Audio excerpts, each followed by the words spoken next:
I remember going to Yale in 1991 as a freshman and hanging up on my dorm room a cover of Newsweek magazine. And at the time, Newsweek was kind of like Time, one of the big two American news magazines that everybody read. And it was said, political correctness, is it the new Enlightenment or the new McCarthyism? And it was all about this concern over what was, called political correctness back then. And so it's just like, I've seen this game. I think the Republican Party is dangerously close to a situation in which they will just lose themselves as a national party, because the Obama Democrats, et cetera, the Biden Democrats, they certainly did not give their constituents everything that they wanted, but they listened enough to give their constituents very substantial wins on things they cared about. Hi, welcome. This is the From the New World podcast. Today I'm speaking with Jeremy Carl, a senior fellow at the Claremont Institute and someone who I've known for quite some time. If you've listened to the podcast for any length of time, you would know that an important issue to me is this global cycle of ethnic persecution. In many cases, the most economically successful subgroups within a population are singled out for a kind of persecution. This is something very common in East Asia, Southeast Asia, and really in any society throughout world history. But America is going through an interesting version of this. That's exactly what Jeremy Carl's new book, The Unprotected Class: How Anti-White Racism is Tearing America Apart, is about. We discuss the legal concept of the protected class, flaws in other books describing the same phenomenon, whether there's a risk of backlash going too far, whether national identity or collective religious identity can help overcome racial conflicts and the cycle of persecution, and what the Republican Party needs to execute on a policy agenda rather than simply speculate about it. All of these topics and more, I'm sure, are interesting. And if they are, then please let a friend know, either in person or online. There's surely someone who trusts your recommendation, and if you find this podcast enjoyable, informative, then the odds are they will as well. And if you're interested in these topics, you should, of course, buy Jeremy's new book. And that should be the first link below. One more thing. Jeremy is apparently engaged in a book review campaign. So there are people who are campaigning to negatively review his books, and he has a counter campaign to positively review his books. Anyways, it would be helpful to him, apparently, if you can go review his book. 5 stars should be in the same link as the book purchase. Without further ado, here's Jeremy Carl. So there's been a few books that I think have a similar message to your book. Christopher Rufo wrote this book called America's Cultural Revolution. Richard Anania had The Origins of Woke. Christopher Caldwell had The Age of Entitlement. And they're kind of all trying to explain different aspects of how the kind of affirmative action state, civil rights state came about. And something interesting that I saw you talk about with your book is that you give much more of an explanation of the kind of telos behind it, right? Why do people care so much about the issue? I think maybe if you're an economist or a lawyer, you can believe the idea that, the law had these huge downstream ramifications on what people believe. If you're an academic, you can believe that, these academic trends had a huge influence. But what would you say is the reason why there's been this kind of huge shift, not just legally, but kind of culturally towards a kind of anti-white racism? Yeah, great. And first, thanks for having me on. And I think you were correct to note those 3 books that in some ways were progenitors of this book or forerunners, although only Caldwell's was out when I had kind of written this book. But I'd read stuff from Hanania, and obviously Chris Rufo was kind enough to be one of the book's endorsers. So I'm certainly very aligned with them. I would say a difference in our approaches too, and one, I will get to your specific question of talking about the telos and the goals, because I do address that. The other is I've tried to be a little bit more direct. I think there is a taboo. Heather McDonald kind of noted this quite overtly in her kind blurb of the book. There's a sense there's wanting to call wokeness, or Christopher Caldwell is a wonderful writer in terms of his ability to speak not in a pedantic or weird way, but he's able to be obscure enough about in a sophisticated way about some of the things he's saying that he can still write for the New York Times while kind of making a point that a sophisticated reader can kind of understand.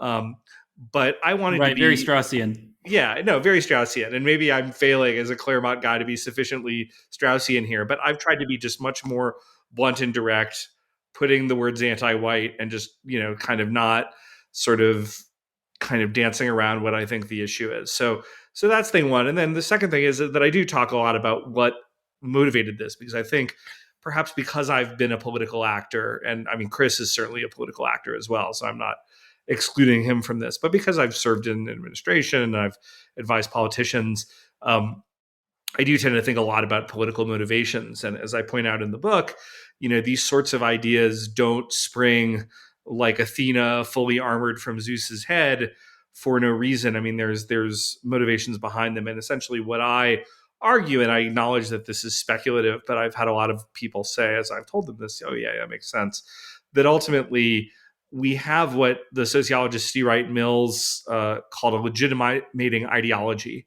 And that's Yes. kind of like really important. So basically, white people in this country, for a variety of reasons, have a lot of resources. I'm speaking, of course, only in the most general sense, because obviously there's plenty of impoverished white people, but just, historically they do, and they have a lot of cultural cachet still, and some of these other things.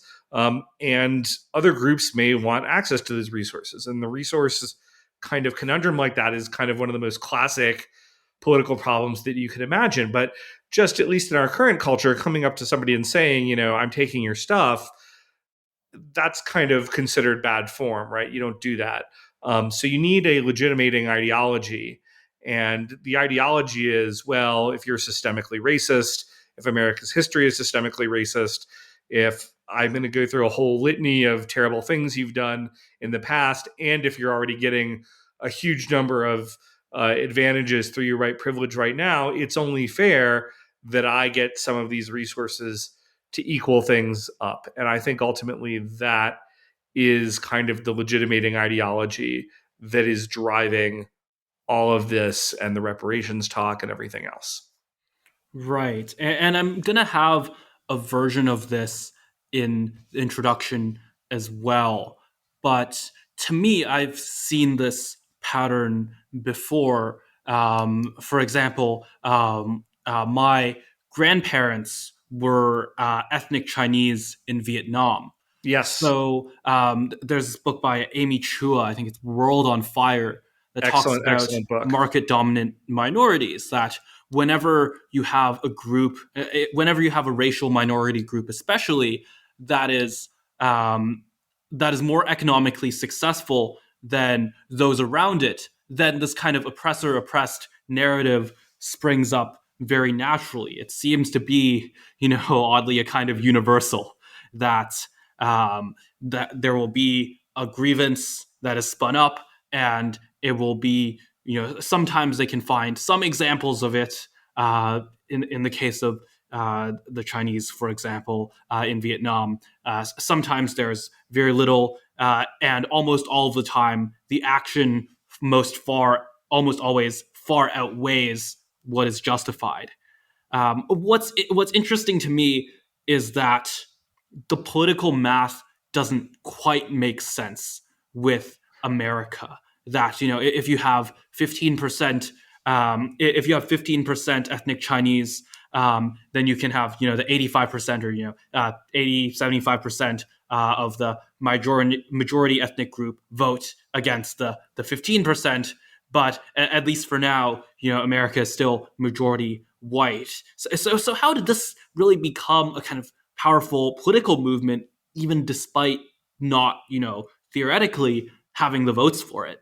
Sure. So a couple things. First, I discuss this very phenomena in the book. I actually talk about the Chinese in Indonesia, but I could have just as easily done Vietnam or even other places Chinese have had this issue. But I talk about Jews in Germany, and you can kind of go through a whole list of times where you have these middleman minorities. And Amy Chua's book is terrific, and she's actually been a very prescient herald not just on this, but on a kind of a lot of related issues about the spread of democracy and other things that are worth doing. It's sort of ironic to me as a former Yaley who was there when she was just kind of beginning her career that she's kind of become known as the Tiger Mother woman, thus kind of obscuring a lot of the very serious and interesting academic work that she did earlier in her career. But I think that this is a phenomenon. And one of the things that I do talk about in the book is I sort of do try to calm temperatures a little bit in saying we're not going to be South Africa, as some of the sort of more paranoid voices on my side of the aisle will sometimes say. And I'm sorry to be maybe a little harsh, but they're at least, let's say, excessively concerned in my view. We're not going to be South Africa, and we're not going to even be Chinese in Vietnam or anything like that, because, as you point out, the demographic dynamics are different, right? We're not whites are not going to be a 7% minority or whatever it would be, or 15% or whatever it was, with all of the resources and money. In fact, I discuss many ways that through demographic shifting and the ways we talk about things might be different. We might end up with what is at least a self-described white majority in this country 80 years hence, right? So I think it's a different set of issues.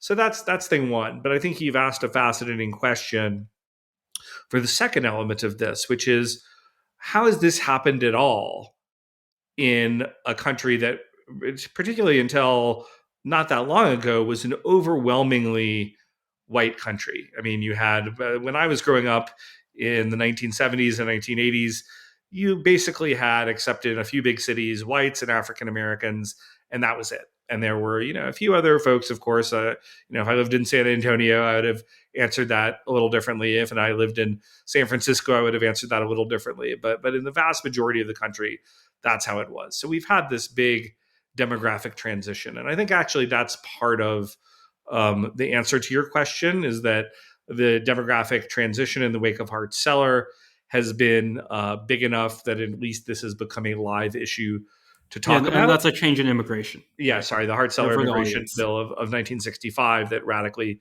changed our immigration policies.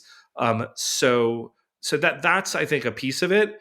And then you have to say, well, why was the immigration really pushed? And to some degree, you could kind of get into the needs of capitalism for low-end jobs in a market economy or other things. And I mean, Hart Celler is a really complicated thing. I write about it a lot in the book, but so that's a piece of it.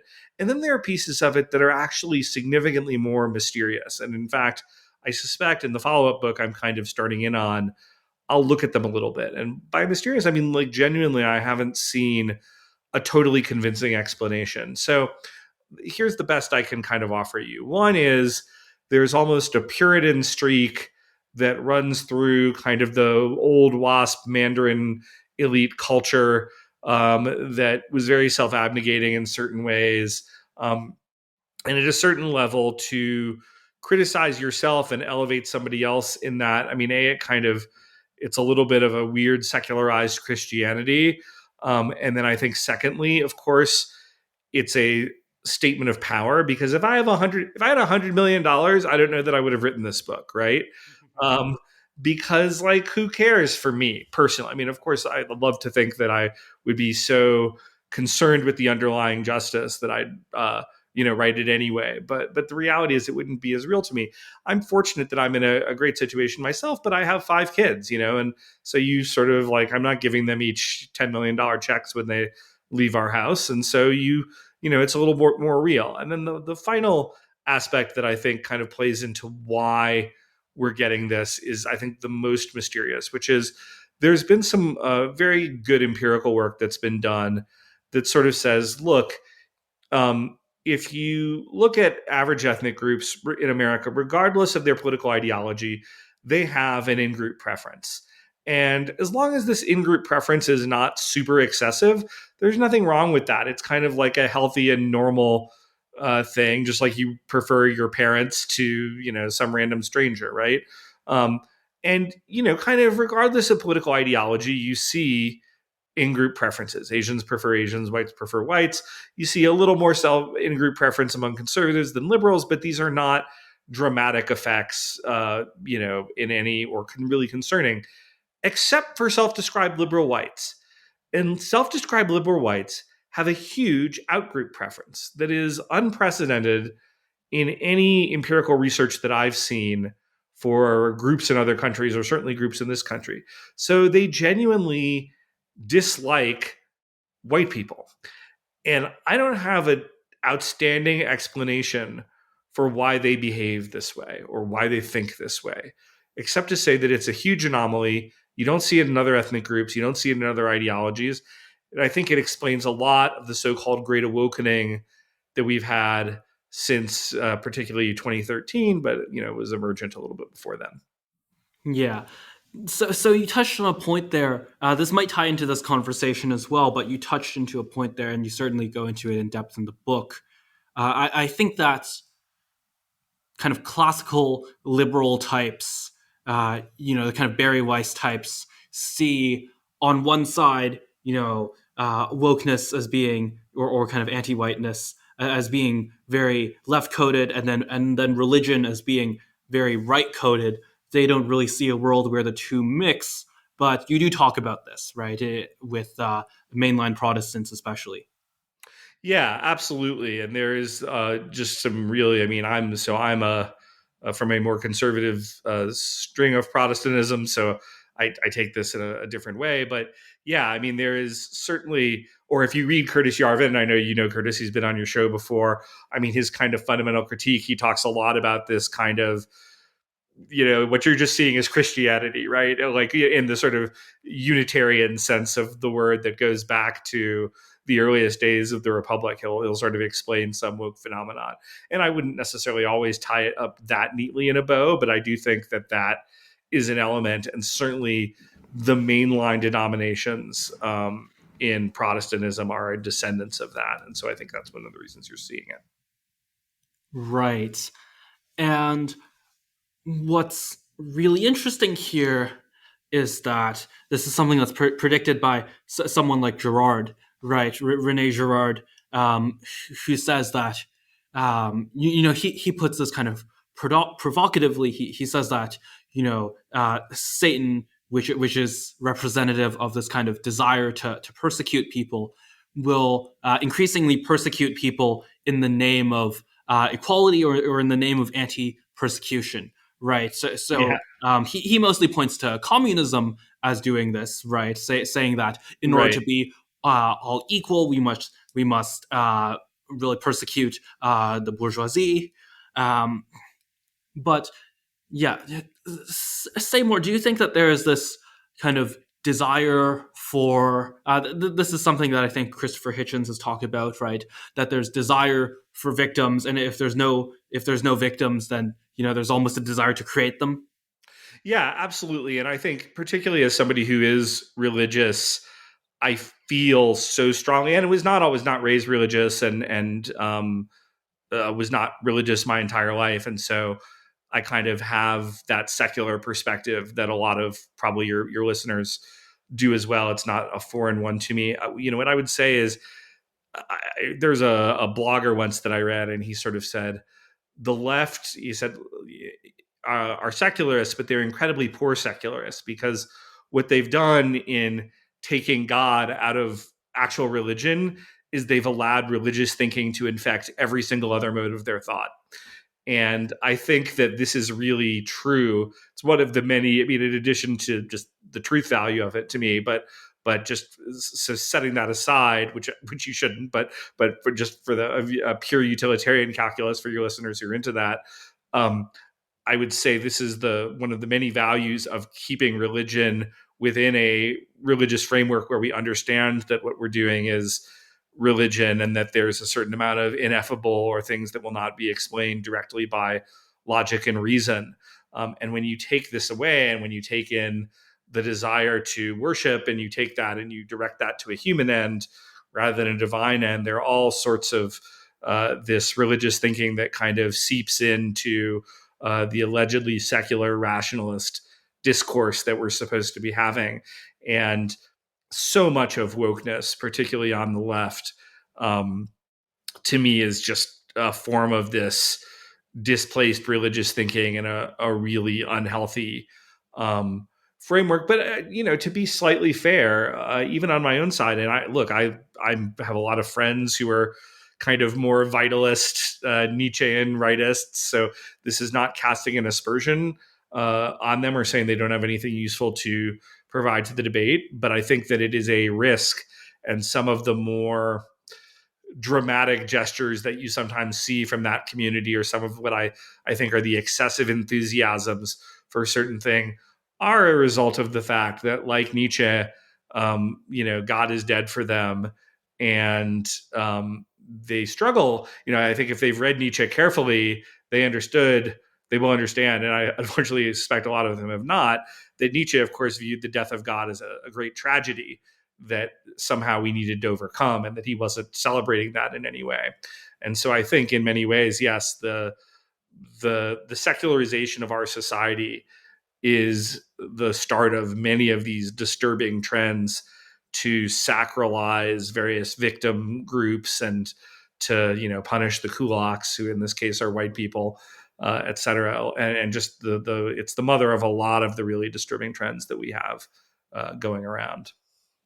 Yeah, I do think Thiel had this talk recently where he said that the Christian story served as a kind of limiting principle, right? Mm-hmm. That it told told you that if you were a kind of full Christian, not a kind of secularized Christian, that you would stop yourself and think, if you thought that you were more of a victim than Christ, then you would Right. stop yourself and think that you're going too far. Right. Um, but that's not the case if you don't think that it's that the Christian story is actually true. If you think that it's just a kind of aesthetic, then you lose that limiting principle. Yeah, I think that's absolutely true. And yeah, I mean, I see how, I mean, even there's a group of um, Christian nationalists, which is kind of in itself a controversial label, but they, they would align pretty strongly with me on a lot of these things. But I think all of us,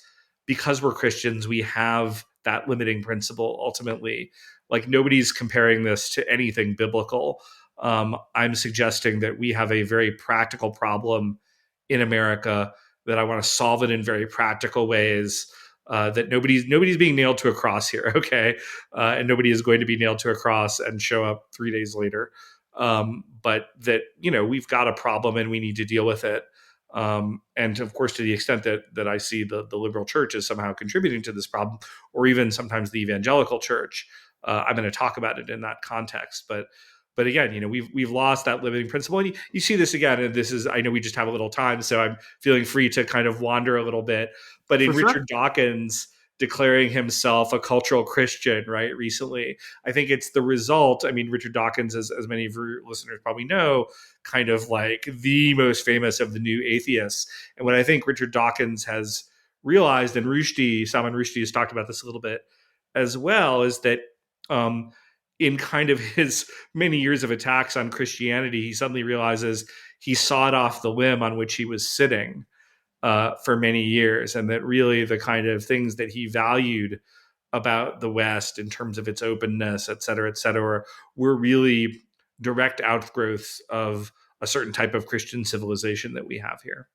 Yeah, and I think October 7th was the waking up point for many people who maybe consider themselves kind of secular humanists, Right. right? Who have realized that actually, I saw Ayan Hirsi Ali talked about her conversion to Christianity almost on kind of civilizational terms, Sure. right? That Yes. she didn't believe that secular humanism or whatever she talked about, her previous alternative, Yeah. so some form of atheism or agnosticism.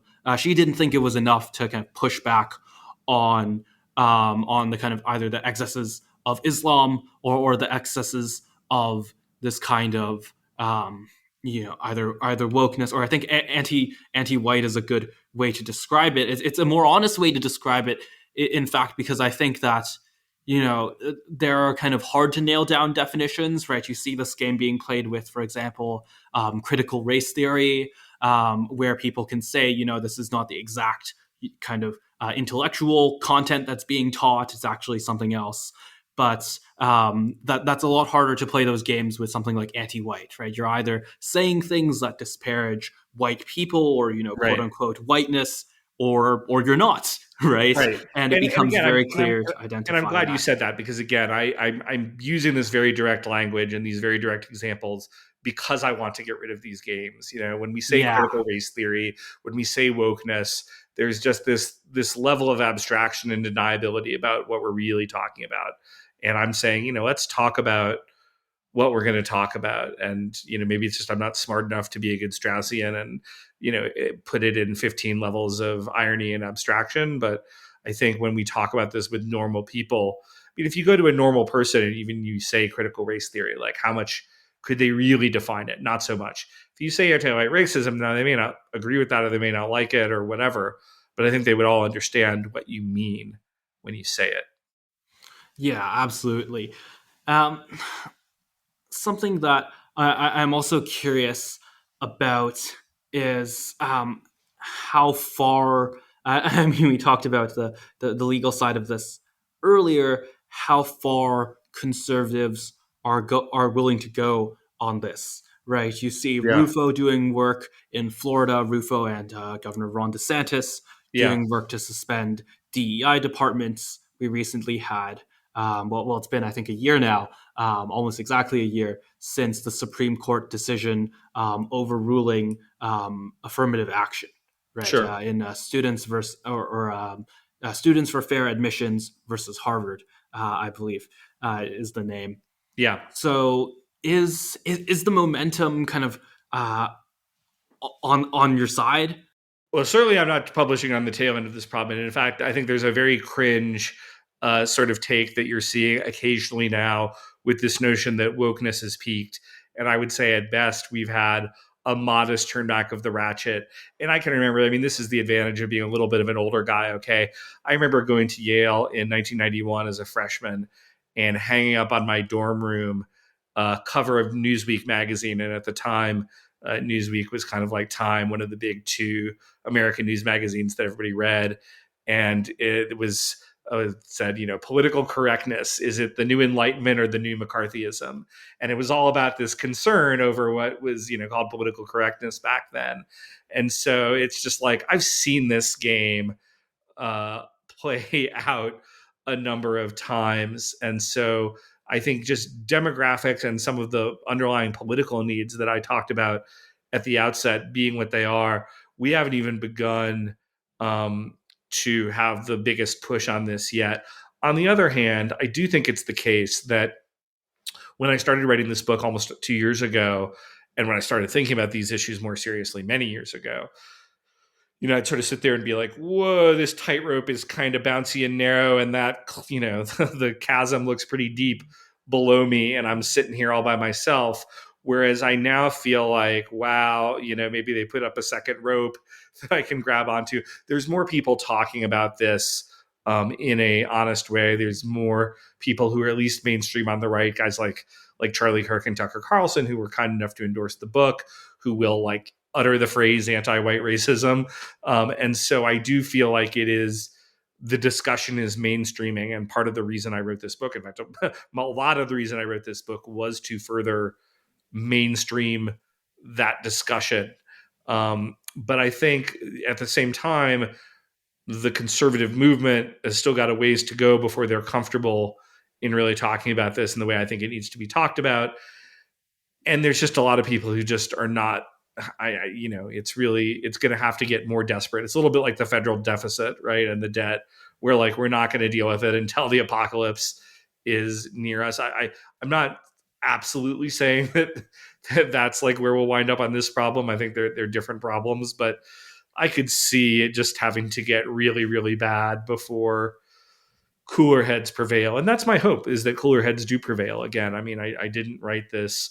I didn't write it with the purpose of de-radicalizing some of the more radical voices on my own side, but I do think actually, um, if some of the more radical people on my side read it, while I make a very vigorous and aggressive and direct case that I don't think has been made with this level of directness by a mainstream publisher or a mainstream think tank guy, um, I also think that I try to offer some practical solutions to, make people see that the right solution is not to like go grab a gun and, go do Yeah, anything yeah. crazy. I mean, I'm kind of optimistic on this because you see the work that Rufo is doing. Richard Hanania had him direct legal recommendations in his book of, for example, Yeah, like executive orders for the next Republican administration to repeal. Um, yeah, it does think. I do think it depends on where you think the origin comes from. If like Richard Hanania, you think that it's all downstream of these court decisions, then yeah, you right, repeal the court decisions. Then you give it some right, time, the problem's solved. Whereas if you think it's this more cultural factor, which I right. think both of us do, then it's not so easy, right? Yeah, I mean, and Richard is wrong here. I mean, and I like Richard, and he's a really, really interesting and fertile thinker, even though 20% of the stuff he says is just like utterly crazy. This is not, I mean, him saying this is not crazy. I think he's just wrong on this particular point. So anyway, I mean, he's a person who I read with interest, so I'm not disparaging him, but I think we could repeal every single one of these laws tomorrow, and um, it's not that you wouldn't see changes. You would. You'd see some significant changes, but the problem would not go away. And in fact, given demographic changes, it would likely get worse, at least for a time. And I think even more, if you want to look at the limits of a sort of purely legalistic framework around this, and I do talk about this in the book, look at affirmative action in California. Now, affirmative action has actually been defeated twice in California, including in 2020 with like no money behind the No Out Affirmative Action campaign and Joe Biden winning 63%. And in this like highly multi-ethnic state, affirmative action was defeated. Yet, if you look, for the last 20 years, California universities have not been allowed to practice affirmative action. And if you squint really hard, you can see, okay, well, fine. Maybe it's not quite as extreme there as it is in some other places, but basically universities have just largely ignored this. They found ways around it, and because they want to. And I think that that will continue regardless of the legal framework we're under, absent a countervailing power that makes it really painful for them to continue to do this, which I certainly advocate for. Right. And I do think it stems from this kind of desire for equality of outcomes, right? And I think that some political theorists, very classical political theorists, think that this is a kind of constant throughout human societies, right? Maybe not on the racial level, but at least on the individual level, they'll want more equal outcomes, not necessarily completely equal outcomes, but they'll be sort of uncomfortable with the difference, Sure. right? So do you think from that kind of perspective, there's a kind of stable state where there's maybe less affirmative action than now? It doesn't turn into the kind of cultural excesses, the kind of really, yeah, really kind of genuinely hateful against Yeah. white people, or quote unquote whiteness, that it does now, but that there's some kind of affirmative action or some kind of equality Right. promoted that doesn't get out of control. Yeah. And I think, look, I mean, I want to make my own position clear, which is that we should get rid of all these preferences. Okay. That's my position.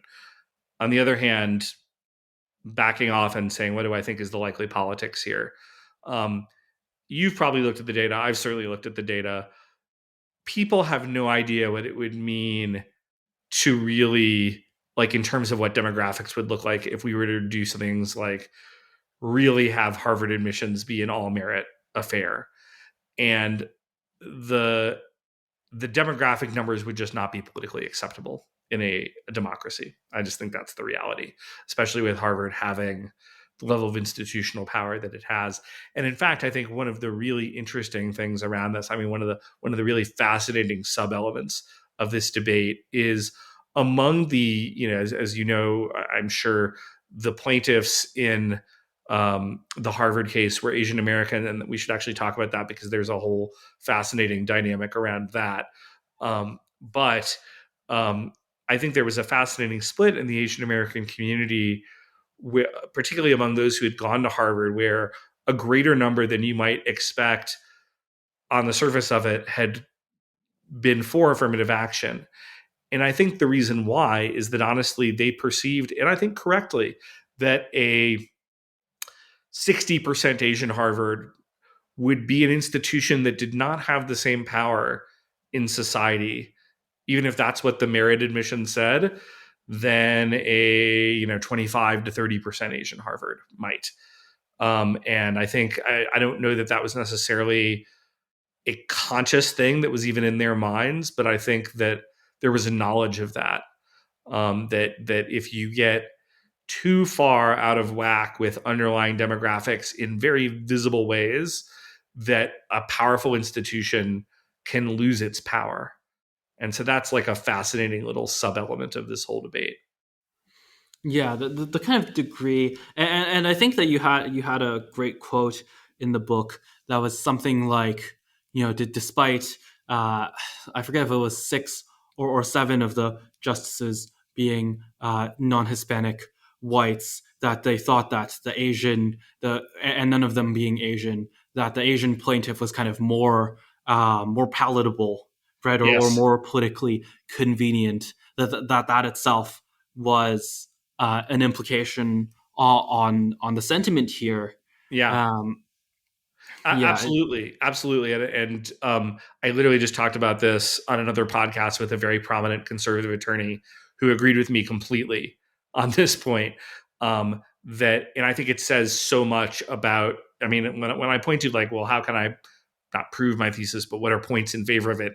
It's this, right? Because they thought that to put a white person out there, the group that they might in theory be expected to identify with a little bit more, would make their case weaker. And you can say, well, okay, the numbers for the Asian American students were a little better and blah, blah, blah.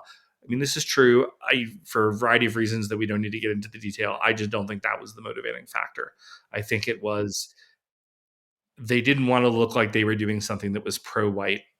And I think that Mr. Bloom, who's the guy who put up this case, and I think the justices were all very conscious, whether kind of it seeped into their overt consciousness or not, but they were very conscious of this dynamic of not wanting to do anything that would look like it was really advantaging white people in a meaningful way. Meanwhile, interestingly enough, I think I also quoted her in this book, the kind of scholar at Columbia University, Asian American, who was arguing against this.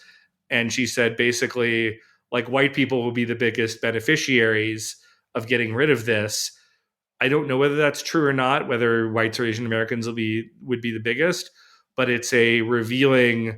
um, it's a revealing backhanded statement of saying that whites are currently the most discriminated against by affirmative action, at least according to her, and that she thought politically this was a good way to argue against it. I think that's the more yeah. interesting thing. I think maybe there's not that much. It's kind of a degree of discrimination question versus a kind of quantity question, right? Yes. That whites will benefit the most because there's just more white people, right, Yes. than there are Asians. Yeah, I think that that's an element of it, and the other element, and I talk about this again in the book, is that there are times where I'm talking about anti-white discrimination where it really is targeted against whites, and there are times where it's simply being targeted against merit, and whites get swept up in it a lot, but Asian Americans will, in those cases, often get swept up as much or more. So it's not really even being targeted at whites per se. And it's one of the reasons that I suggest that even though I'm not uncritical of Asian American political leadership on these issues, that there is room for a political alliance on at least questions of merit between Asian Americans and white Americans who are disproportionately hurt by all racial quota systems in generally speaking. I mean, obviously the details depend. Yeah. On that front, um, right. There's this process that you talk in the book about a kind of assimilation, right? That there used to be kind of more clear racial lines between, say, Italians or Irish people, between Catholics, right? Between Catholics and Protestants, Mm-hmm. that used to be, a much more intense, at least a religious conflict, if not a kind of ethnic conflict. But that, over time, that has that sort of settled, and we might see the same thing with Hispanics, or even with Asians, Yeah, right?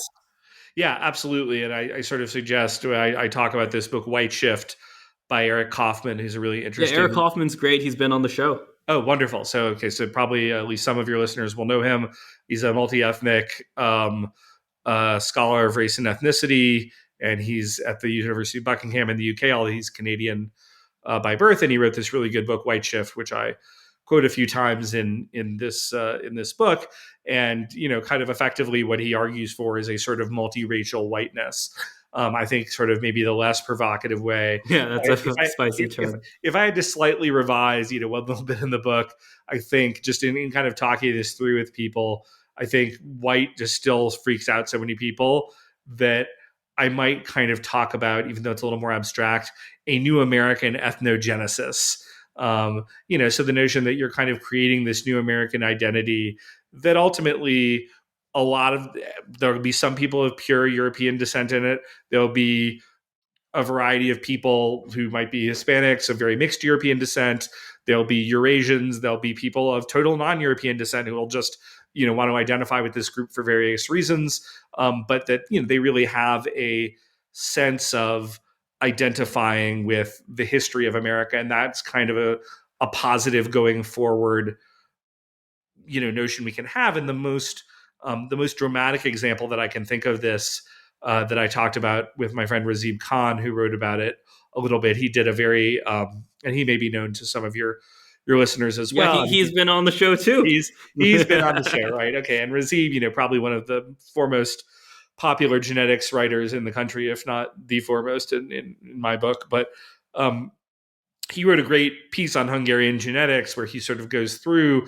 There's a whole cultural history that the Hungarians have very deeply, and I've spent a bunch of time in Hungary, about their kind of descent from these Central Asian conquerors who came through about 1,000 years ago. And this is a big part of Hungary's identity. But in reality, like 500 years ago or something, this group, which made up essentially the Hungarian nobility, is effectively genetically wiped out so that you can only see the smallest traces of it, their actual ethnic ancestry or racial ancestry, if you will, in the Hungarian people. But yet the Hungarians have a very strong sense of identity, of kind of being descended in a spiritual sense Right. from these people.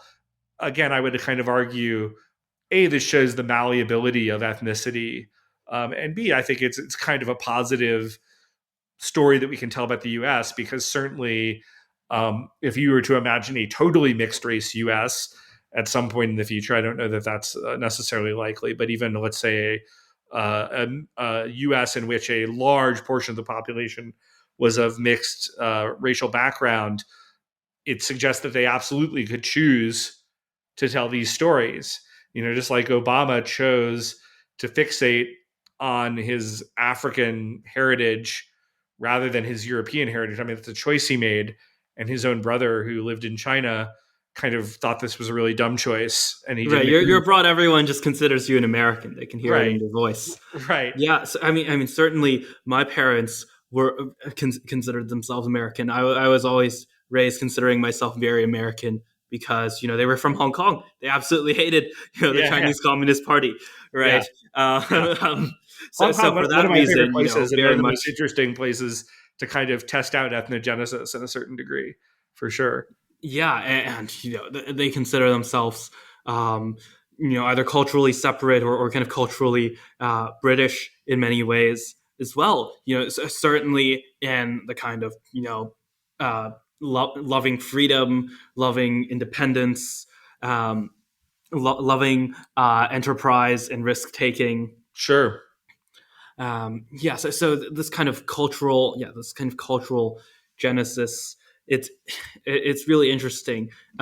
Richard Hanania, I'm wondering, given your mixed views on Richard Hanania, what you'll think of this piece. Have you seen this piece, America has Black nationalism, not balkanization?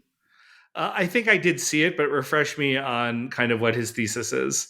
Right, I think it's a good title. It kind of gives that uh, it summarizes his argument quite well, that there's increasing kind of assimilation, that Hispanics increasingly are kind of more politically neutral, or even shifting towards Republicans. That you're seeing a bit of depolarization Yeah. among Okay. I'm Asians now as remembering. well, and that kind of going on the thesis that we were just talking about, that they'll basically be considered not too different from white people, given a few decades.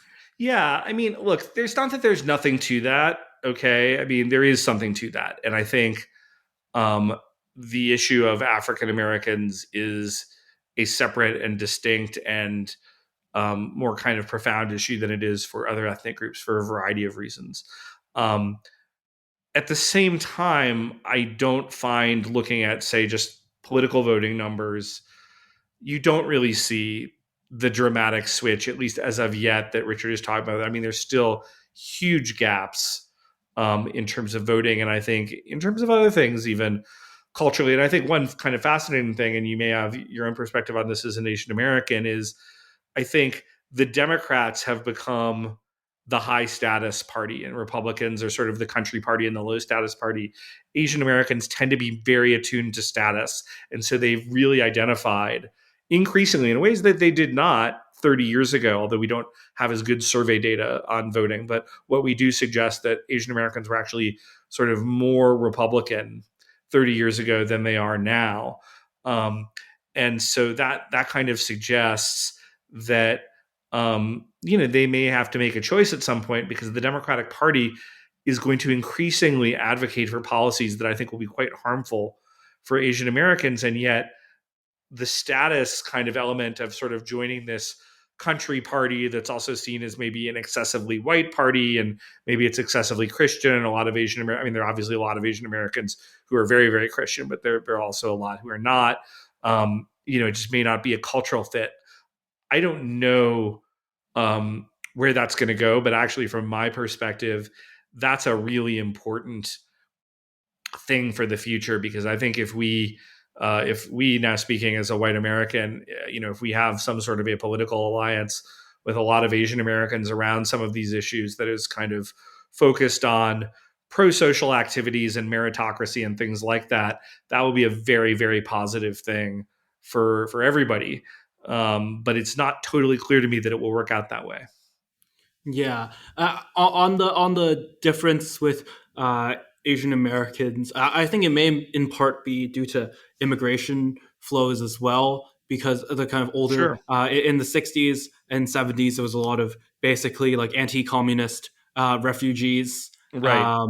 or maybe they were going through the economic system, but the kind of reason for immigration, even if not kind of explicitly, was because of their opposition to communism, or maybe their desire for religious freedoms, especially many Christians.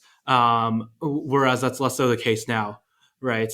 Right. Um, And also, recent immigrants tend to be more Democratic voters right. than Yeah, this is more true as settled people. So well. just Right. even ceteris paribus, that would explain some of the gap. And then I think there's some interesting things. And again, I wrote about this in the book, where you have these bizarre cultural things going on. You mentioned that your parents felt very American, and you yourself had always been raised to think of yourself this way, but that at least we have some survey data to suggest that older Asian Americans, who are usually not going to be speaking English as a first language and are not going to be having grown up in the culture, but they perceive themselves to more belong in America and be more American than younger Asian Americans. Now, I haven't seen Oh, like, that's interesting. yeah, I haven't seen 50 surveys. I cite this one survey. I'd love to see more surveys about that because it's such a counterintuitive um, finding to me that I really would want to see it a little more replicated before I'd stand on it. But I do think it's maybe interesting in terms of the stories we're telling ourselves as a society that would show up. Yeah, that's fascinating. So, I reference it right, in the I book. think I recognize the character that you're talking about, the person who finds solace in their minority identity, as there's more, yeah, it becomes less so a kind of anti-white thing and more so kind of American thing, right? Attacking the American traditions, Sure, maybe like through seeing them as white coded. But yeah, there is a certain kind of left wing Asian who I think wants to kind of emphasize their racial differences, even sure. though I think that actually those people, like you're saying, are like practically much more Yeah. American, right? And they may be much more American in that they kind of adopt American views on I was race, about to say, I mean, they're right? imitating the Yeah, Puritan elite, right? Like ultimately, like they are showing that they actually have the correct status markers of somebody who goes to Exeter, right? Like there's at least an element of that, right? Like I think that these things yeah, yeah. are overdetermined usually. But I think there's an element of that at play. Right. And yeah, you mentioned this before, the Democrats becoming a kind of high status party, kind of post Trump. Do you think that'll really last? I Yeah, I think there's going to be tremendous pressure to go the other way, but it's going to depend a lot on who succeeds Trump. Um, I think if yeah, anything, Trump is a useful, and I'm not an anti-Trump guy. I mean, I served in the Trump administration. Trump has a number of strong points and weak points. Some of his strengths sort of transcend who Trump is, and it's more what he symbolizes or kind of what he kind of almost does instinctively. So this is not an anti-Trump point, but it's just a reality that I think Trump. I look at my parents and like if you were to my parents being fairly high status sort of white people, like if you were to draw up in a lab somebody to offend my father, it would be Donald Trump. I mean, it would be very close to it. right. There's just like a visceral class level distaste almost for Trump as being seen as vulgar or, whatever else. And so I think in some ways, for those of us who are, um, a little higher on the socioeconomic spectrum, this is kind of a test of like how committed you are to the bit. If you're sticking through the Trump GOP, you really mean it as far as your ideology, because the high status thing is certainly in general, absent some like esoteric Trumpists who are very high status, who are some of them are in our world, right? But like, Yes, it's so not the high. certain venture capitalists. Yeah, right, exactly. So I mean, there's esoteric Trumpists, and those guys actually some of them are very high status and extremely Yeah, but bright. even Teal at least is not donating to Trump anymore, No, right? no, I'm Yeah. thinking more almost of like some of these online people I know who are. I mean, I some of see. the Yeah. really, again, some of your more Trump skeptical people who might be listening to this. I mean, some of the very very smartest people I know are like pro Trump for very esoteric reasons that would kind of like blow people away. So I think that does exist, but again, that's kind of beyond the basic Is sort it of not just that democratic. he'll like that his policies are actually just pretty similar to normie Republicans? Yeah. You Well, know there's an that his element of foreign that for sure. policy was Yeah. like actually kind of normie Republican, maybe slightly better than the Yeah. average Republican, and then Yeah. his economic policies were like basically neoliberal. Yeah. Well, I mean, yeah, I loved his foreign policy. I thought it was one of his biggest strengths and still do.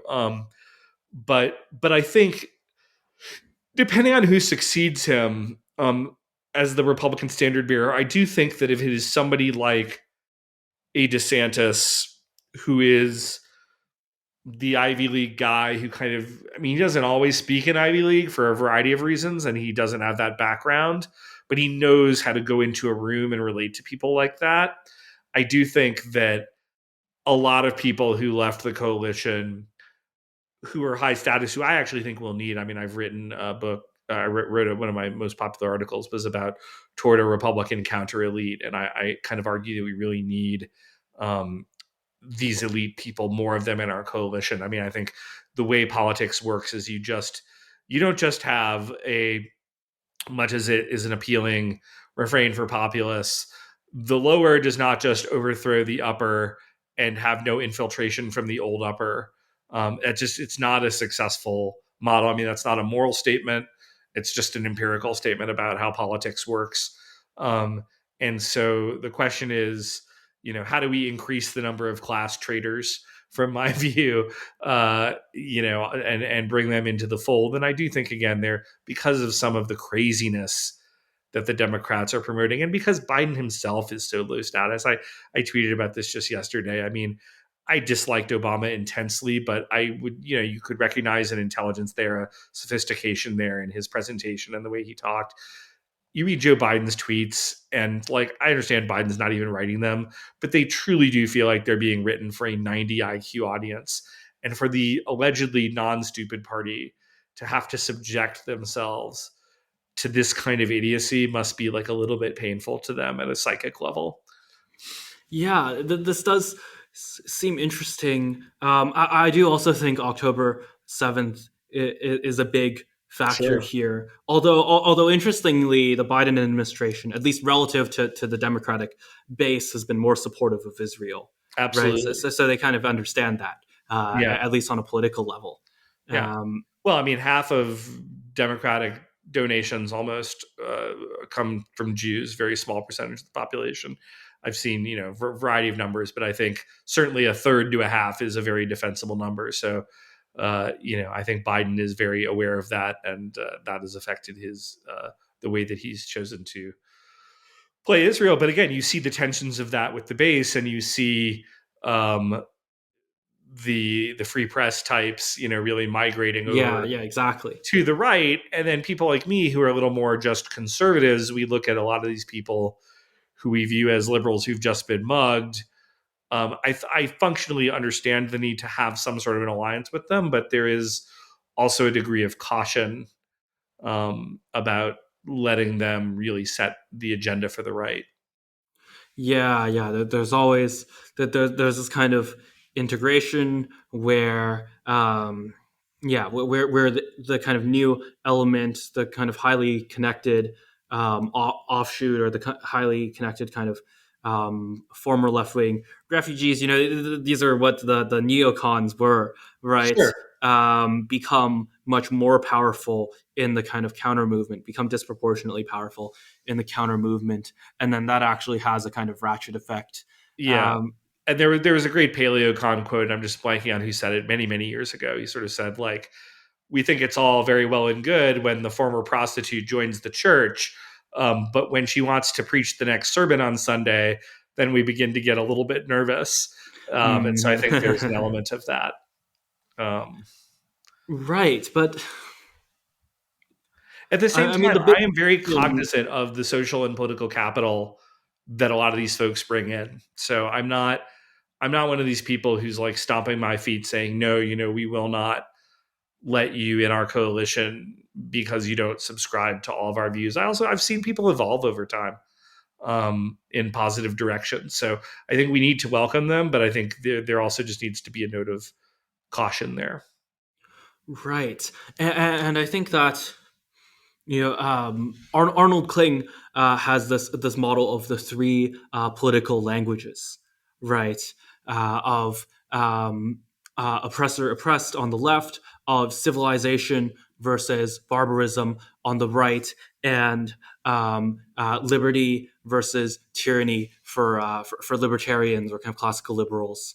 And I think that, or at least from the kind of current developments, at least in the last, let's say, 2 years, there's a resurgence of that kind of civilization versus barbarism thinking, right? Sure. That even among people on the kind of free press crowd, that the reason for becoming more conservative is kind of uh, is the sort of conservative language, right? If you so do you Mhm. think that first of all, do you accept the model, and second of all, do you think that's good reason for thinking they will be more kind of committed to conservatism? Yeah, I mean, I think it's a useful model. I wouldn't necessarily say that it's like the only model that one could look at this issue from, but I do think it probably is pretty descriptive. Um, there's always a degree of tension between the classical liberals and those who are conservative, and I say this is look, I was a big Ron Paul guy in 2008. Was very involved. I actually put together the rally. I mean, not solely with some other people who that Rand Paul made his political speaking debut as part of that campaign. So I'm very aware of the libertarian currents within the GOP. And I'm not in any way trying to kind of throw the baby out with the bathwater. At the same time, I've definitely drifted quite a bit away from that just with greater life experience and observing that there's a kind of pure libertarianism leaves a power vacuum that is inevitably occupied by bad people. And so I think particularly in a highly diverse country as we are and are becoming, a kind of extreme libertarianism really is essentially just ceding all the power to the bad guys. I think the only way kind of libertarianism or even anything like it kind of works effectively is in a very non-diverse across a not just race but a variety of different ways state of pretty high functioning people. Um, so I do think it's a useful language to talk about, and it might be, I know you're obviously working a ton on AI, and I think that's probably the view that you have is the right way to govern AI, and it might be really good for that. But I think as a general way that we are going to govern society, I'm reluctant to take my hand completely off the tiller in hopes that the ship will magically steer itself in a direction that I find palatable. I think a more functional way, and again, I talk about this a little bit in the book, that we might achieve some quasi libertarian ends through non libertarian means are through an extensive, like some form of enclavism. So Right. just like, I'm just going to stop you there because I think that that's not really the argument I'm making. Right. The okay, argument I'm making is that even these people who might have been former libertarians are being drawn by this civilization versus barbarism framework. Right. The yeah. kind of Well, conservative and so framework, not the maybe libertarian one. I hope, I mean, in the particular case of October 7th, it's always tricky, like those who will localize that to Israel and not kind of extend it versus those who extend it, right? And for those Yeah, who a lot truly, of people extend it. I think I think for Barry those Weiss, who the truly guys, extend it, those are the sorts of people who we can welcome into the coalition. But I've also seen other people who, they'll do it or they can keep it on their mind as much as Israel is really what's in the news. But then as soon as you move to something else, it becomes more problematic. Um, so I don't right, have hard right. and fast But at rules. least the subset of people who are saying, like Arnold Klink says, if this is our future generation, I'm much more skeptical of really all of their political pursuits, right? All of their kind of, egalitarian branding Yeah, after October 7th, not just updating on the issue of Israel, but on the kind yeah. of broader egalitarian mission, seeing them as much more threatened. Well, that's my hope, right? I mean, that's my hope, and I think that would be great because there'd be some really, really good allies in a variety of ways in that camp. Um, but I think you have to go on a case by case basis and look where the person is. I'm not a purist politically. I do not think the 80% my friend is 20% my enemy. They're 80% my friend. So I'm always welcoming people in. It's just again, it's a question of on what terms and like how much do I have to give up to bring them in. So there's no formula that's like magical to me. It's to me it's the essence of prudential politics, which is something we care a lot about at Claremont. There's no like rule book that you can look at. It's just you have to evaluate and use statesmanship to figure out Yeah, how you I mean, absolutely, absolutely. On that front, that's actually something that I wanted to follow up earlier. You mentioned a kind of Nietzschean rights, where I think there's something that is not exclusively is not exclusive to the Nietzschean right. There are certainly Christian heroes, but there's this idea that, for example, that the founding fathers are evil, right? And Right. it's almost this kind of aversion to greatness, or aversion Right. to, they would frame it as kind of aversion to power. Right. Where something interesting to me is like the direction of causation here, right? Do you think that they dislike power, or dislike American history because the founding fathers were white, or do you think that they dislike white people or whiteness because they associate it with, basically kind of heroes? Basically, they have a kind of resentment towards the founding fathers, and because the founding fathers were white, they have resentment towards white people more broadly. Yeah, a little bit more the second. It's I think it's again, it is a natural human thing. And one thing I try to do really carefully within the book is not to kind of cast any group, particularly any non-white group, as the villains of this story, to the extent the story even has a villain and is not just simply the natural outcome of the dynamics of diverse societies. And I think this is one of the reasons that diverse societies are sort of a problematic thing in and of themselves. But I think to the extent there would be any villain group, it is these liberal whites that I talk about. And I think other groups are just kind of largely engaged in natural politics of pursuing their own interests as they see them to greater or lesser degrees. I think it's natural that anybody looks in the history of a country and you try to find yourself in it. You try to find your ancestors in it. You try to make this story part of your story, that you get to be the hero, or your ancestors get to be the hero. And I want to encourage that. I think that's a very good thing, because I think what often happens is, I mean, you don't want to do it to the point of ridiculousness.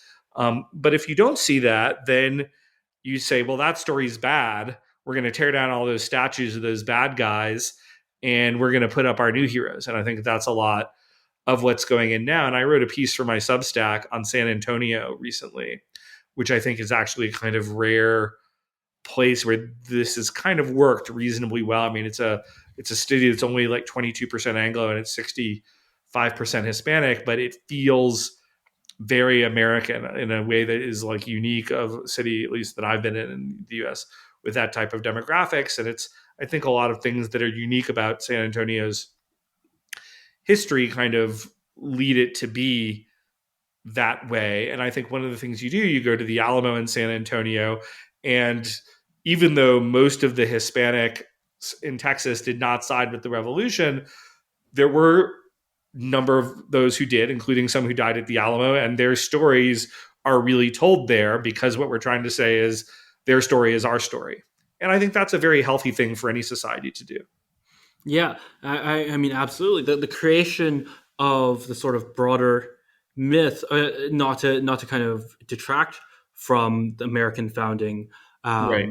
but to sort of loop more people in, for more people to be patriotic. I think that's very important. That there's a kind of, to go back to Gerard. There's this idea that, people kind of make up excuses to fight over, right? That they create these scapegoats, basically, to satisfy a kind of innate human desire, rather than any kind of rational reason. That the scapegoating sort of is the point. Sure. And this this seems like maybe an optimistic message, right? That if you Sure. can restore a belief in heroism, that if you can restore it's this weird thing where there's almost, where I don't really see where the Nietzscheans and the Christians actually disagree. If you create this broader heroic narrative, um, it, it becomes no longer necessary for people to have this kind of persecution. Sure. Um, Well, but there but are folks like Zero HP Lovecraft online trying to do the Christo-Nietzschean synthesis, which is about as difficult a synthesis as you could imagine. But I do think what it kind of gets at, as, and you're seeing this, I see this among some of my fellow folks on the more aggressive nationalist Christians, a sort of sense of trying to bring back heroism in Christianity, not just to tell the story of the suffering servant Jesus, but to really, which is obviously a really critical part of the story. But there's another practical story in the history of Christianity where people took up their swords and fought off the Muslims in Vienna, and kind of telling that story. So I think there is an element to kind of, for lack of a better term, masculinize or remasculinize Christianity in that way.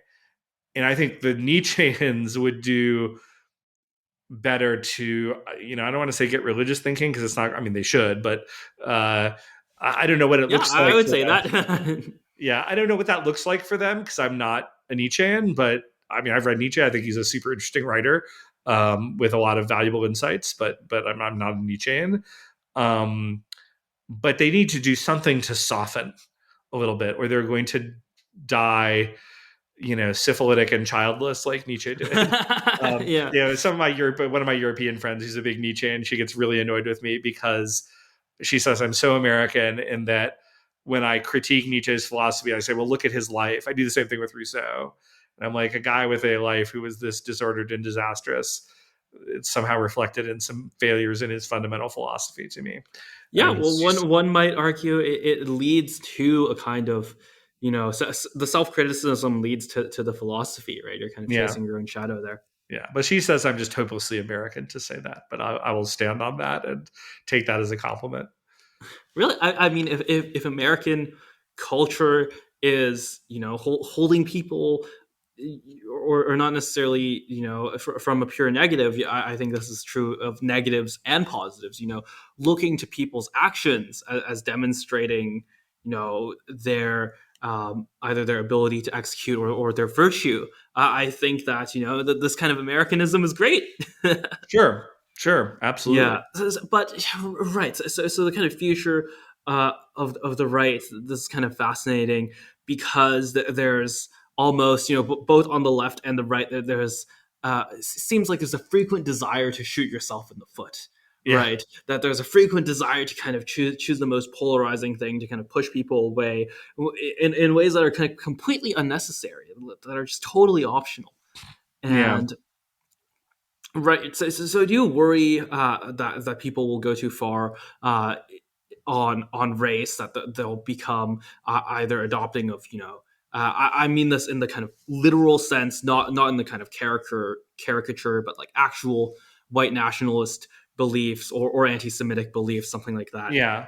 Well, you're certainly seeing a rise in those things. And again, I didn't write the book to de-radicalize, but my hope is to, again, and the folks in reading this book will say that there is, I don't want to underestimate the challenges of not going that way. But there is another way. I think at some point, one of the reasons I'm not willing, I mean, besides the fact that I just believe in free speech, but that I don't believe in censoring those groups, is I think it's very useful, for people to see that that is out there, because it just underscores the fact that even though this book, it feels very edgy and it feels very cutting edge, like, wow, this is reactionary or whatever, to say, no, actually, this is a very moderate position that I'm actually staking out here in terms of what we can do. There are actually a bunch of people well to my right, on this issue. They're just completely excluded from the public debate. And if you don't stop persisting in some of this behavior, they are going to grow and grow, and then they are going to reemerge in the public debate in a way that you are not going to like at all. So, sort of your choice, lefties. Yeah, there does seem to be this sort of there does seem to be this sort of like similar bitterness. I think it's most obvious with like anti-Semitic people, right? There's a kind of way in which anti-Semitic people on the left and the right kind of sound the same, Yeah, right? Um, where this kind of idea that there's some kind of Jewish conspiracy to either suppress white people, or to kind of control the weather. That's the kind of right. most Or the extreme Palestinians, or version of it, whatever group. right? Um, yeah, where there's this kind of idea that because Jews are successful, they must be kind of conspiratorial in some way. They must be kind of doing something sinister, instead of just kind of being, I think, basically competent people, either culturally or genetically. I think that's a far more likely explanation. Um, where it ends up being the case that there's this kind of um, yeah, anti-Semitism is sort of a microcosm of it, but there becomes this kind of broader movement almost against meritocracy, or kind of like blind. And once again, there's a caricature of this, and I don't mean the caricature of this, but there's like kind of genuine anti-intellectualism as well, Sure. right? Well, this Um, is the anti-intellectualism on the right, I think, is a real problem. And I say that as an intellectual on the right with profound humility and watching how much yeah, intellectuals on the you're left. part of the bourgeoisie. Right. I mean, no, We absolutely. I both mean, I'm a are. class trader, I'm bourgeoisie, etc. I'm not trying to like disown my origins. Um, having said that, like you look at how much intellectuals on the left, at least from my view, have screwed up everything, and I absolutely understand the desire not to have intellectuals driving the train. I don't think the intellectuals should drive the train, but I do think that a healthy right would incorporate a more serious and pervasive set of ideas than the modern right does. And that's something where I think we've gotten worse. We weren't in a great position to begin with. And I think we've gotten kind of worse over time, certainly under Trump. But, I think it predated Trump as well. And I think it's a real problem for the right. It's also a problem because it repulses a lot of smart people who we'd like to have join our coalition. So, Yeah.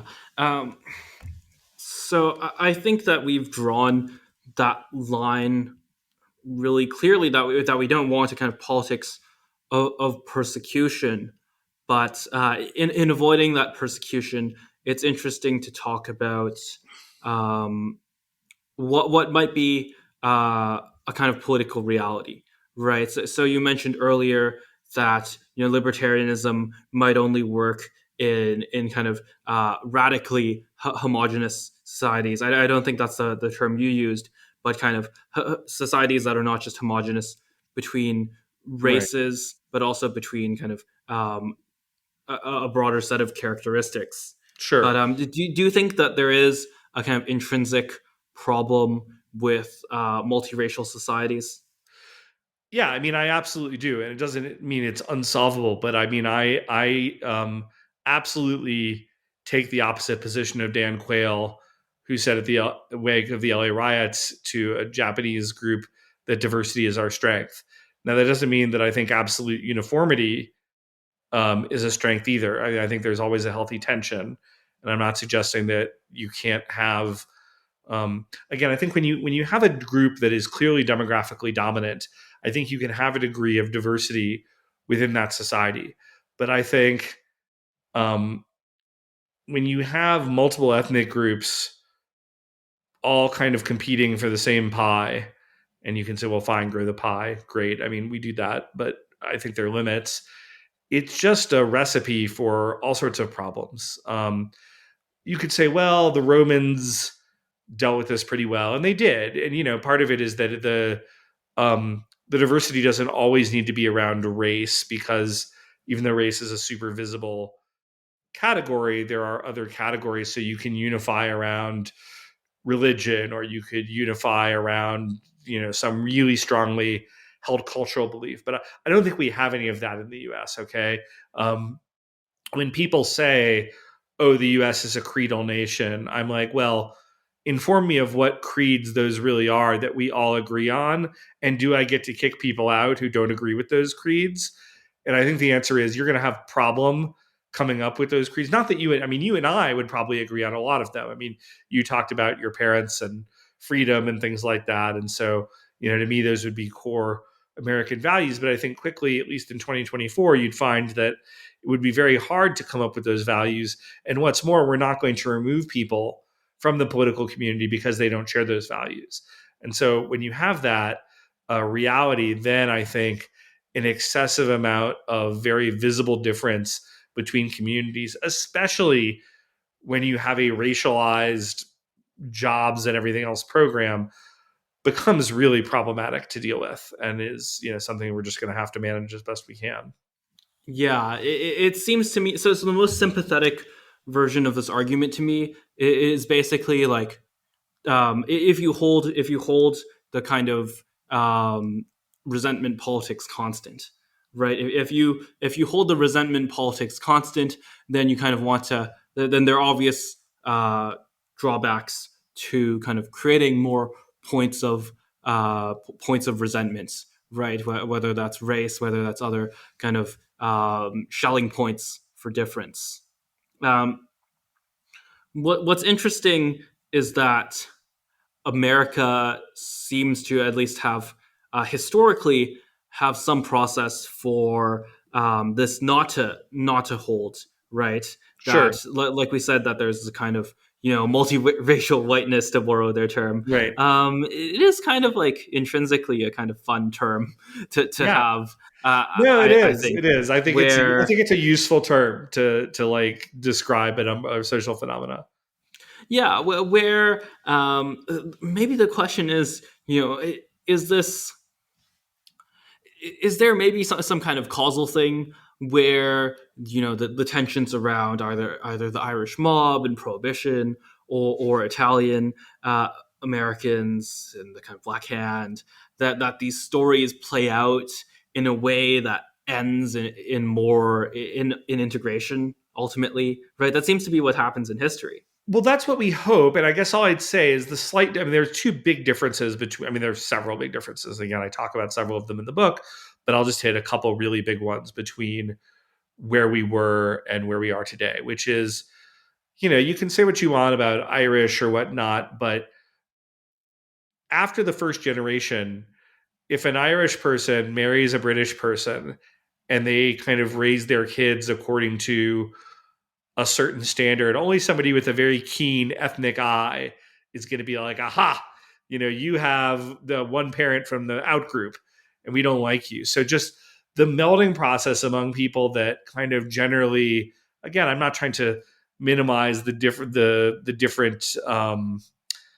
kind of ethno-racial characteristics of different groups in Europe, but that melding is a lot easier. It's a lot more visible. Yeah, people have eyes. I Right. think anyone who like denies this is just like Right. not serious. So I'd say that's a part that's trickier now. Um, Although less so again with Hispanics, right? Which is one of the reasons Yeah, I that's true. mentioned it, right? Because Hispanics already on average are about 61% European descent and no more than 15% of anything else. So if a Hispanic intermarries with a non-white Hispanic, you're getting somebody who on average is, more than 80% of European descent. So then at that point, like, you kind of need to have your racial calipers out to like really be doing things. And I don't think that's in anybody's interest to do. So um, that's one thing. And then secondly, well, there are three things. Secondly, we didn't have a welfare state. So people who didn't succeed just went home, and they did go home in huge numbers. That's a part of the American immigration story that people are not familiar with. In some eras and cases, as many as a third of people went home. Okay. So you kind of either hacked it Interesting. or you went home. Um, Third, we've got this racial preference system in. Okay. Like when Yeah, an this Italian seems like a immigrant big showed up, problem. there were not a bunch of benefits for going and being Italian. In fact, it was quite the opposite, right? Like you'd hide your Italianness to the best you could in most non first generation environments because it would help you get ahead. So as long as we've got that system, we're just pushing in the opposite direction of where we need to go. So it doesn't mean it's not a solvable problem. I think it is. I think we will likely wind up in the US. You're seeing the multiracial population go like this. If you follow the decade by decade census, we're going to wind up with a large multiracial population. And my hope is that they will kind of identify themselves as ethnically American. I think that's the best possible way to get there, and as a society to get to a good place. But it's going to take a lot longer than it did for the European migrants of the late 19th and early 20th centuries. Right. So it's kind of difference in quantity, not quality. Sure. That kind of checks out. That checks out for me, and especially the point about the kind of racial benefit system. I think one of the data points you had in the book that was really just fascinating is that the Native American population went Yeah, from 5.3 million to 9.7 million from right. 2010 to 2020, right? Well, which is not some crazy birth rate, obviously not some Right. immigration thing, but is people checking the Yeah, it's box, it's right? it's part of the flight from whiteness. Yeah, And again, I document this with a lot of people literally talking about this. And again, it should be one of my anchor points for it's interesting because when I talk to more skeptical people, they always are like, well, what are your 5 points to prove that this thesis? But this is an informal point again, where when we really had white privilege, and we did, at some era in history, and you can debate as to what year that ended on balance, but a Native American would have been, with your partial European ancestry, would have been doing everything they could to say I'm white, just like the Indian American Parsi, arguing before the Supreme Court in 1909 that they're an Aryan and therefore white. Right, like when you had white privilege, everybody wanted to do that. It made sense. yeah, there's a Whereas kind of revealed now, preference there, right? right You just now, look at you just look at there's this idea of you look at the information or sorry the immigration flows between countries to see which one's better.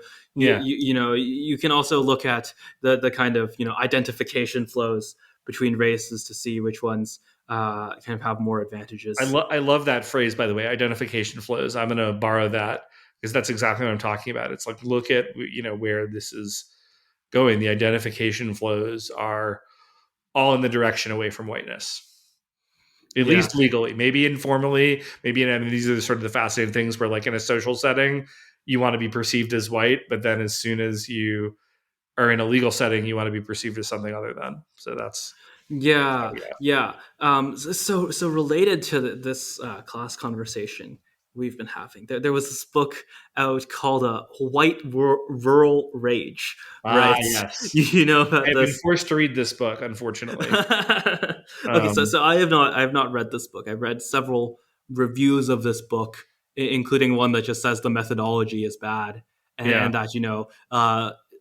that city Republicans are actually more right wing than rural Republicans. yeah, I'll have the. I'm blanking on the name. I think it was in the Atlantic, if I remember correctly. yeah. I think it This was, and I review. need to go back and read that. It didn't even get to there for me because it was so bad when I read it that it was like, well, even if their methodology was good, it would be garbage.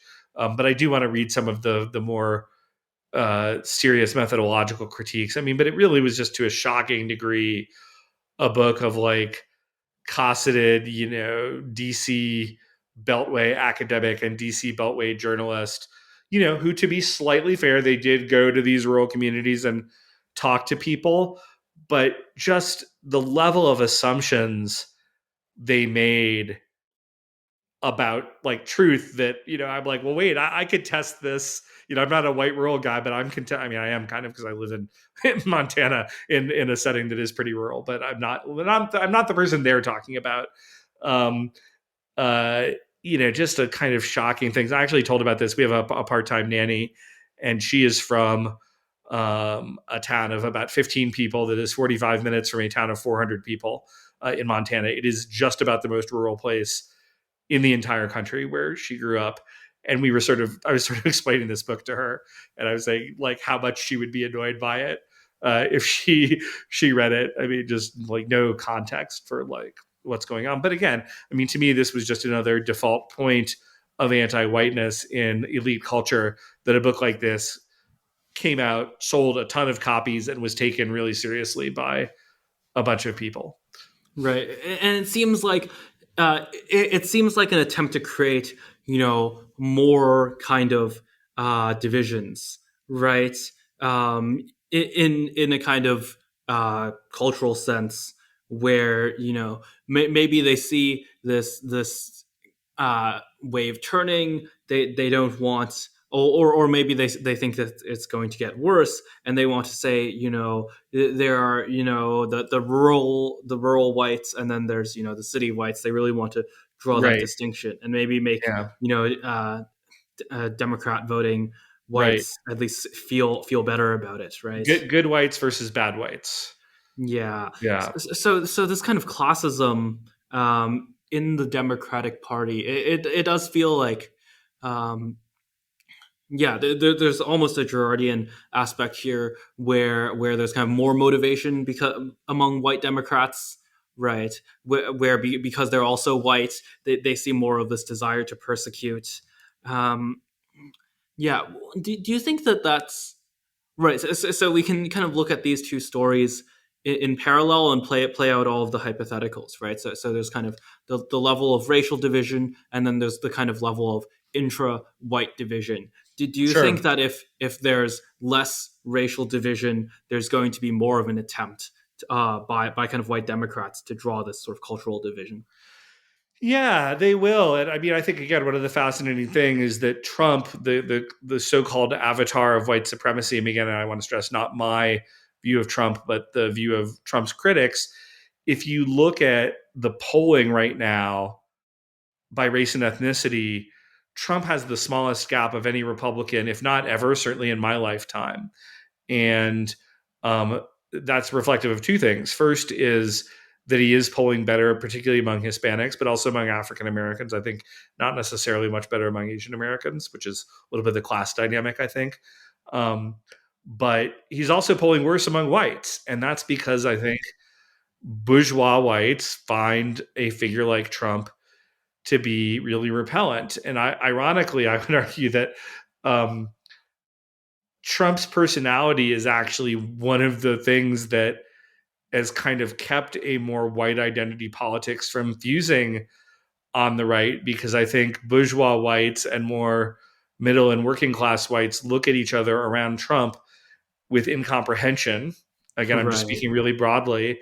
And so they don't really unify around the people who are really disadvantaging them, and I argue in pretty substantial ways, because the left whites are like, I don't care if I'm being disadvantaged. The idea of identifying with Donald Trump is so horrifying to me that I just won't do it. Yeah, and then if the amount of racial polarization increases, is that an incentive to go the other way, or will they still continue to be trying to drive these class divisions? Yeah, I don't know. I mean, it's a fascinating question. I wouldn't have predicted a lot of things about Trump. I mean, if Trump didn't update your priors, then I question what sort of political analyst you are. Because if Yeah, you, yeah, I think many people, even just him getting elected at all, yeah, right?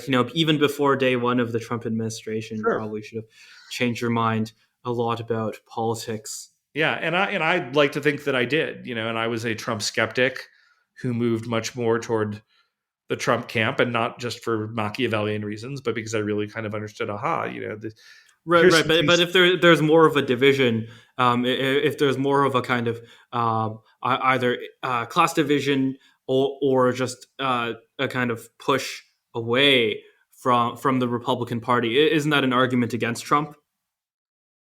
I mean, by push by who away from the Republican Party? Like a push by either the upper class Yeah, well, or this is the problem with Trump, right? And I actually, it's funny because I didn't even see fully Trump, despite basically having argued in a 2015 piece in National Review before Trump really got started, for exactly this type of candidate who would appeal to working class whites. I was just looking at, as contrary to what all the mandarins in the Republican Party were saying, I was looking at the data and was like, actually, wow, in the swing states, if we could just get more of the white vote, we would win the next election. Um, right. and but even that, with that, I underestimated Trump. But I do think, yeah, Trump is a problem for bringing in some of these more elite whites who I would like to bring in to the right coalition, as well as, of course, for a lot of other people. And so, yeah, I mean, it's just, this is what we have to deal with. He's the guy who, I mean, again, speaking as a political person, this is the guy our voters want right now. And so, it doesn't mean I'm going to turn off my brain, but I'm going to support him. And that's the reality. But I do recognize that there are downsides, obviously, to having him as the GOP standard bearer. Right, right, and this kind of there's this debate of whether it's just the aesthetics or if there's something in the broader Trump movement that annoys people, right? Like you mentioned Yeah. Christian nationalism earlier. there's a kind of idea that this is either a corruption of Christianity or a corruption of nationalism, or both, Yeah. right? Do you think that? I mean, you mentioned DeSantis maybe being marginally better, but do you think the kind of ideas associated with Trump will continue to drive this class division, even if like the man is gone? I do agree to an extent. So, I mean, I think it's both, right? I think part of it is Trump himself, which is why part of his appeal is also Trump himself, which is why when people have tried to imitate Trump, Trump has just crushed them, Yeah. because it's like they want Trump. They don't want a really good simulacra of Trump who is, a lot better on certain policy things. They want Trump himself. At the same time, I do think, I mean, look, on things like foreign policy, I hope Trump has reoriented the GOP. He at least temporarily has reoriented a lot of the voters of the GOP. On the other hand, we just passed what I think is this horrible Ukraine boondoggle, despite the vociferous objections of the Trump wing of the party, and that in this case certainly included But me. that in and of itself is interesting, right? Because we saw under Trump the expansion of Ukraine aid. Yeah, yeah, no, for sure we did, and I think it was. There's always the difference between what Trump is saying and doing.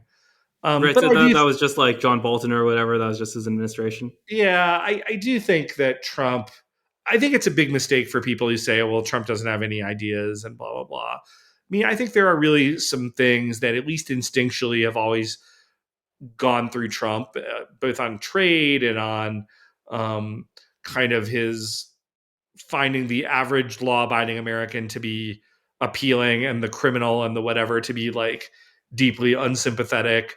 I think his skepticism of an expansive foreign policy is among those things as well. And I think that that's a very good thing. But again, like Trump, I mean, I've often said the best thing about Trump is his instincts, but unfortunately, often all he has are his instincts. And so he can be railroaded by having the wrong people around him, or he doesn't have the discipline to stick with a good idea that he's got.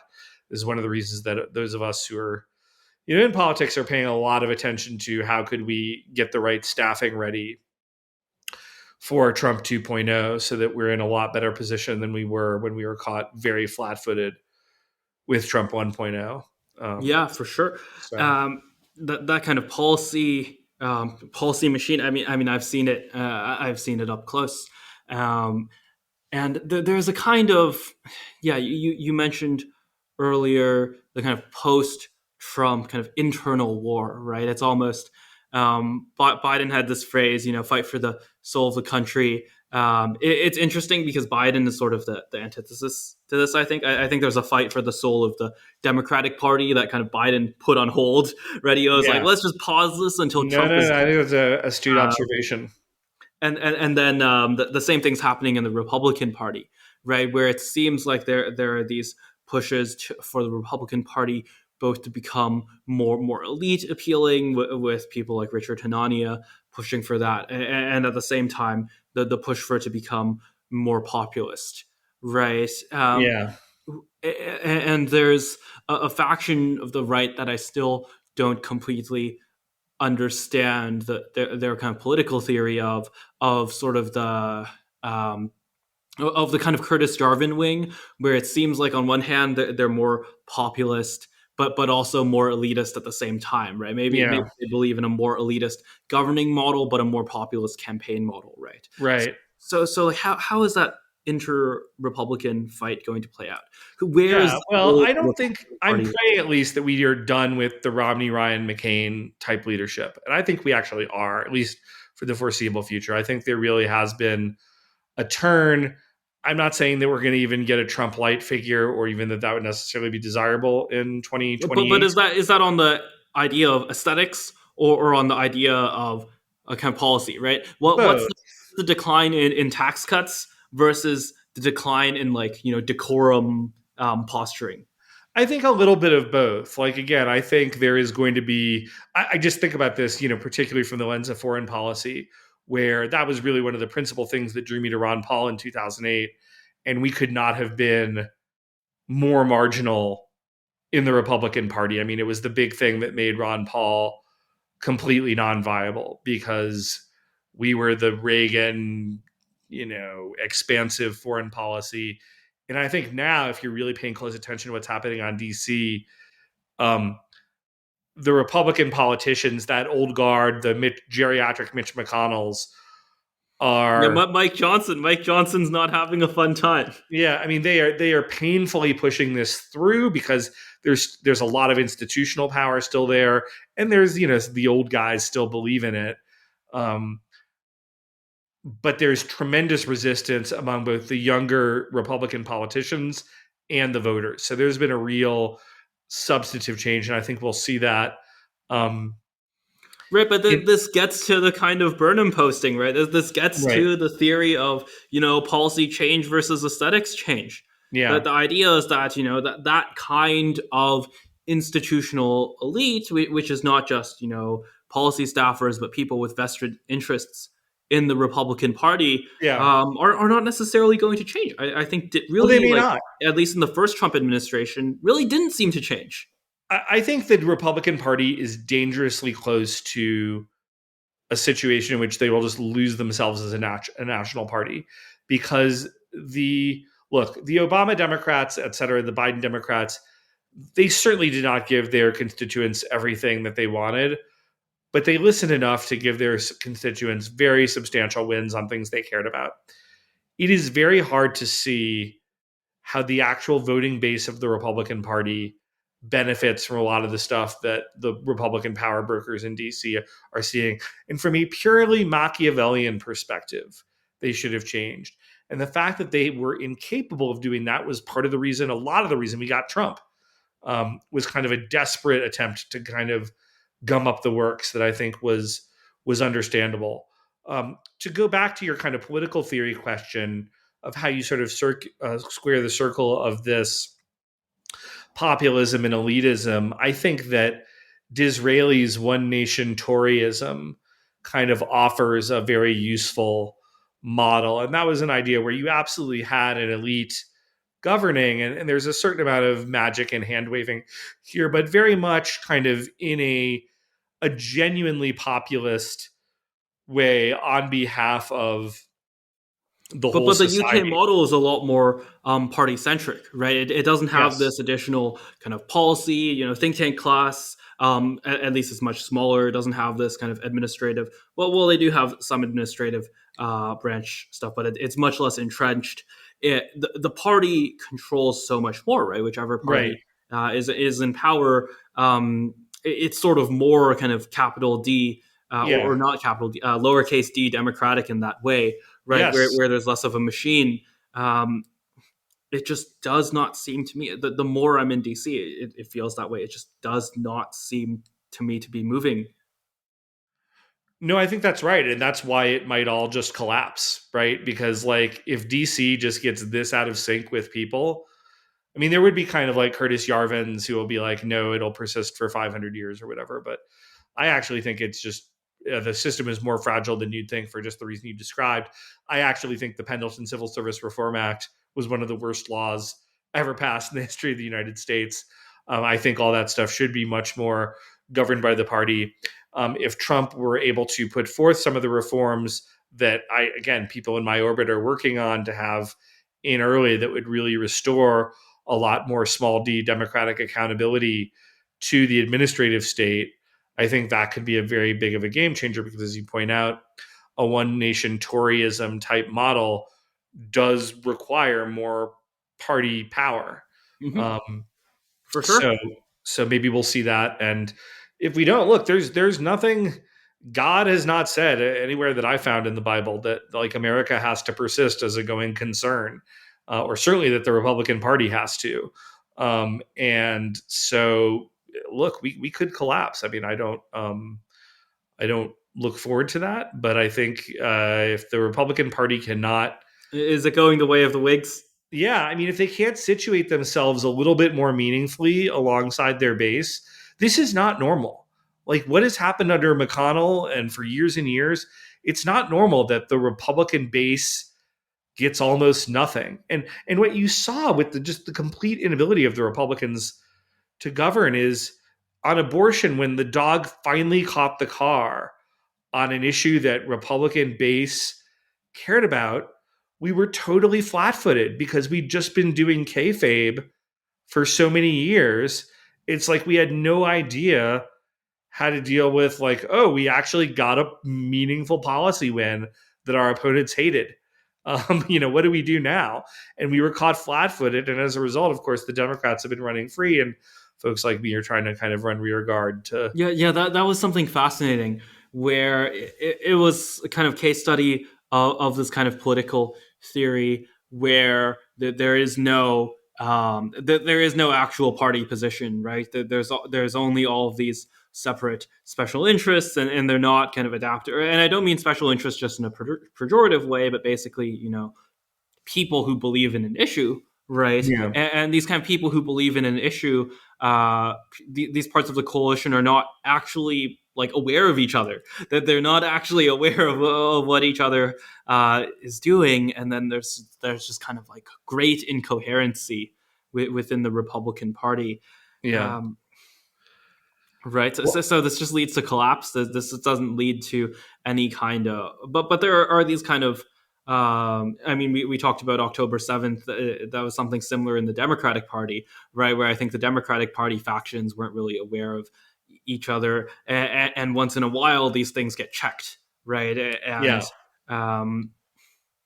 it doesn't seem to me to be clear that like the Republicans are kind of more disadvantaged by this, right? It seems to be affecting both parties in like wild, unpredictable ways. Yeah. Well, I guess I just see, like, I see a profound failure on the part of the Republican Party to deliver anything really meaningful to their voters for decades, as opposed to like delivering tax cuts and whatnot. Which, look, I love tax cuts, but I mean, it's not the core thing for the white middle American voter. So, that kind of ties things up to a degree. I've got a few more minutes, but then I need to kind of take off. So are there kind of parting shots that Yeah, you for want sure. So the last question of the show, always the last question of the show, is what is one thing in the world that requires that needs more order and less chaos, and one thing in the world that needs more chaos and less order? Hopefully, Okay. things we Well, haven't talked about yet. um, No, we I talked will. about a lot. I will pander mercilessly because I'm flat-footed by this question and say more chaos and less order is AI. Um, I think you'll probably be in hearty agreement with me on that. That's great. I do actually think I believe that. I mean, it's certainly not the issue that I'm most familiar with, but I just certainly the type of order we have to kind of tie into our themes is the order where we have black Nazi soldiers, being generated by the AI Borg being run by corporate X. And so that doesn't really seem like a particularly best case use for artificial intelligence. Um, as far as a place that needs more order and less chaos, well, that's easy for me. The border. I Right, think. we didn't even really talk about that. Yeah, I mean, it's so funny because a lot of the book is the border to me, and in many ways, if we would dramatically reduce immigration, all the problems I talk about in this book, it's not that they would go away, but they would be reduced dramatically in salience. And you saw this in the Hart-Celler, which is our big immigration law, to refresh your listeners' view, from 1924, when you passed the Johnson-Reed Immigration Act, which was the one truly strict immigration act that we've ever had in the United States. From 24 to 65, we have this very strict border act. I don't think it's a coincidence that in that time, particularly toward the tail end of that, you have this sort of unprecedented public Americanization, and it's almost like the cartoon version of kind of all Americanness that we make fun of, because between World War II and a kind of dramatically less immigration, we just became a much more unified society than we had been in the previous decades. So I would love to see more chaos in AI and more order at the border. That's my answer to your questions. Yeah, I mean, well, for listeners who are curious, there will be much more of that in the first time I interviewed Jeremy, but it's great to have you on for a second time. I want to respect your time, so thanks for coming on the show. Yeah, absolutely. It's fun to have a talk with a very high end interlocutor. So I always enjoy our conversations. I hope you enjoyed my interview with Jeremy Carl. If you did, like I said at the beginning, please let a friend know either in person or online. You can also support the show financially by subscribing to the Substack, which should be linked below. You can also use the links to find Jeremy on a various number of platforms and to check out other interviews I've done, including a previous one with Jeremy as well.